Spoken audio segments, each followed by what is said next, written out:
The intense calls for military action against Iran, which we've just been discussing, and Iran's defensive actions in response are adding uncertainties to the world oil markets. Crude oil is up well over $100 a barrel, trading at $109.62 yesterday.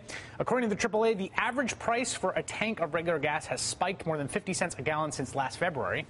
On Thursday, President Obama laid out a plan to stabilize energy prices in the long term. He called for an all-of-the-above approach: more oil and gas production, development of alternative fuels, and new conservation technology. Now, none of the steps that I've talked about today is going to be a silver bullet. It's not going to bring down gas prices tomorrow. Remember, if anybody says they've got a plan for that, what? I'm just saying. President using the just saying hashtag there.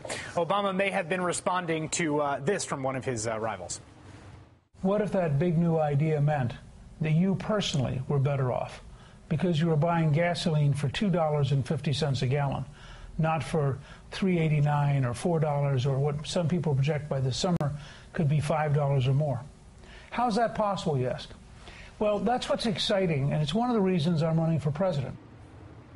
I love how explicit the pandering there is. It's almost like he's like, what, you want $1,000? What do you want? You want a new home? You want a car? What do you want? $2.50 a gas? I'll give it to you. Dan Dicker is someone better than Bachmann, who promised you $2 gas. That's right. That's right. It's bid up a little bit. It's spitting up. Yeah. Who is right here when the president says if a politician guarantees cheaper gas, he's lying, and Newt Gingrich says I can get you $2.50. He can't. Who's right? He can't get you $2.50 gas, and the problem is that the fundamentals aren't really playing into the gas prices right now. We are in fact a net exporter of gasoline for the first time in our history. We get more miles per gallon than we ever had in our history. Our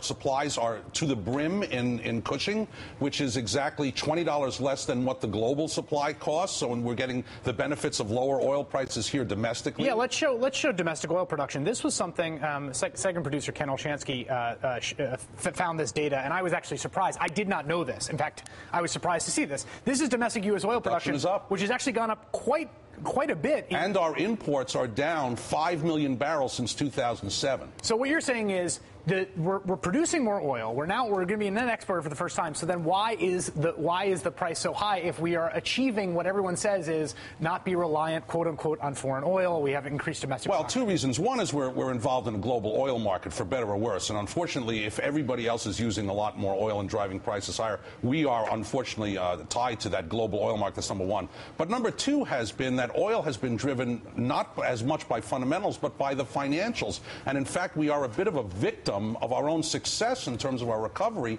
The stock market, for example, is up almost 9% since the beginning of the year.